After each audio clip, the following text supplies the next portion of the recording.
Hello and welcome to the Georgia Today podcast from GPB News. Today is Monday, October 7th. I'm Orlando Montoya. On today's episode, as Georgia residents pick up the pieces from Hurricane Helene, another major storm is making its way toward land. The state Supreme Court reinstates Georgia's controversial abortion ban, and the Georgia hemp industry deals with new regulations. These stories and more are coming up on this edition of Georgia Today.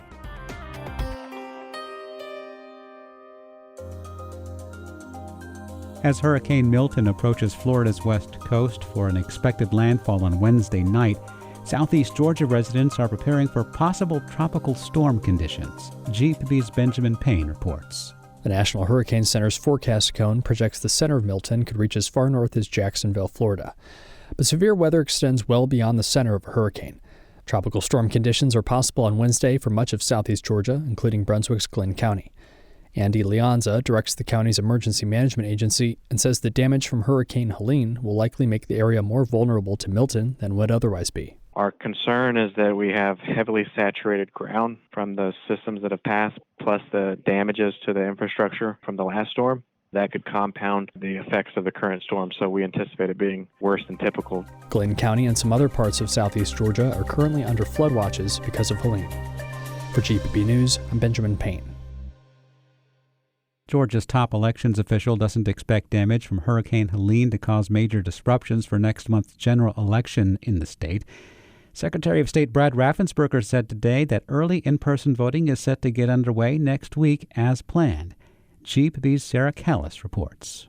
The Secretary of State's office says most polling places have not been affected by Hurricane Helene. Counties that have, including Lowndes and Richmond, will be updated online. Gabriel Sterling is the Chief Operating Officer of the Georgia Secretary of State's office. We're only aware of 3 out of 2,400 actual Election Day locations that have been affected. So that's a great thing. It means the vast majority of voters can avoid those kind of issues. Sterling says absentee ballots will still be sent on time and that their office will consider alternative ways for voters in storm-impacted areas to receive their ballots, including sending them through UPS or allowing voters to pick them up at a neighboring post office. He encourages Georgians to make a voting plan and consider early voting when it begins October 15th. For GPB News, I'm Sarah Callis in Atlanta.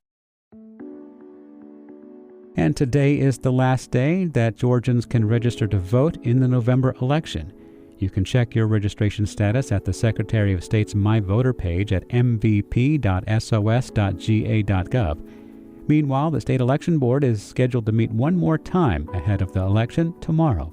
The board's executive director is set to present the findings of an investigation into charges that 8 election boards in counties led by Democrats are improperly dismissing complaints about the eligibility of tens of thousands of voters. A 3-member board majority aligned with former President Donald Trump approved the investigation last month.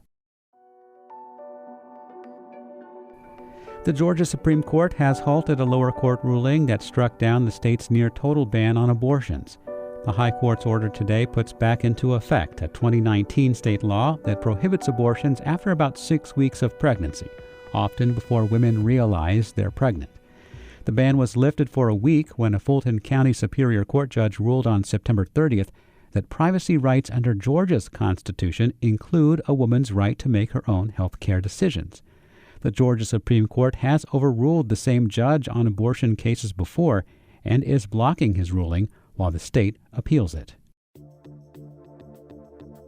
Georgia's production of fruits and vegetables could expand as a result of changing weather patterns. That's the takeaway from a new study by researchers at the University of Georgia's College of Agriculture and Environmental Sciences. GPB's Chase McGee explains.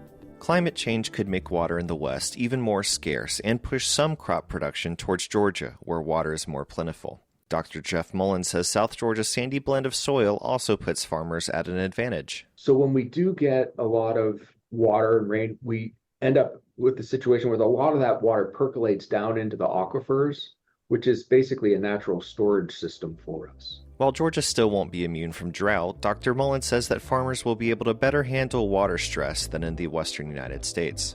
For GPB News, I'm Chase McGee. Jewish groups across the state plan to mark the anniversary of the Hamas attacks on Israel with community gatherings tonight. The Jewish Federation of Greater Atlanta is hosting an event in Sandy Springs to remember the lives of the 1,200 victims and 100 hostages. Speaking at that event will be someone whose father was killed in the attack and other community members affected. The Savannah Jewish Federation has invited an Israeli academic and diplomat to speak and the Savannah Philharmonic to perform at an event in Savannah. Students in Rockdale County Public Schools attended classes remotely today because of the continuing impacts of the cleanup at the BioLab plant, which caught on fire over a week ago. Remote learning will continue through Wednesday. The district was on a pre-scheduled break last week. Officials said they decided to go back to class remotely out of caution. They hope to return to normal operations later this week. A Georgia hemp industry that had been manufacturing and selling hemp products virtually unfettered since Congress legalized it 6 years ago now has some significant regulation. GPB's Amanda Andrews reports on how business owners and consumers are adjusting to a new state law that went into effect on October 1st. Senate Bill 494 requires businesses to get a license to sell hemp products, restricts sales only to people over 21, and creates new standards for product testing. The law also bans the sale of food products infused with hemp and the smokable THCA flower. Georgia Hemp Company co-founder Joe Sloan says he's prepared to pivot. We're also going to have beverages kind of move to the forefront. You're going to see beverages move to the forefront as well. You're really going to see that product and category infiltrate the general market even more. Consumable hemp products in the form of drinks, gummies, and vapes are still legal. For GPB News, I'm Amanda Andrews. Hyundai has started production at its electric vehicle manufacturing plant in southeast Georgia's Bryan County. The company celebrated the first car produced at the plant, one of its top-selling Ioniq 5s, in an event at the facility on Thursday that was not open to the media. The production milestone means Hyundai and its customers will be eligible for some of the lucrative tax breaks that the Biden administration proposed and Congress passed in the Inflation Reduction Act. Delta Airlines says customers next summer will see its largest ever schedule from Hartsfield-Jackson Atlanta International Airport. The Atlanta-based airline said on Friday that by next summer it'll have 75 more daily departures out of ATL. The expanded flights will include 20% more seats to Savannah, Augusta, Albany, Brunswick, Columbus, and Valdosta. And in Georgia sports, Atlanta United kept its playoff hopes alive with a 2-1 victory over the New York Red Bulls on Saturday. Alexei Moranchuk scored on a penalty kick in the 75th minute, and he added an assist on Tyler Wolff's stoppage time goal. The Five Stripes finished their regular season against Orlando City SC on October 19th. And Georgia remains at number 5 in the Associated Press college football poll taken yesterday after the Bulldogs bounced back from their first regular season loss in almost 4 years with a 31-13 victory over Auburn. And that's it for today's edition of Georgia Today. As always, if you'd like the latest Georgia news, visit gpb.org/news, where our reporters are constantly updating stories that are being talked about all over Georgia. If you haven't yet hit subscribe to this podcast, take a second to do that now. It helps you to keep us current in your feed.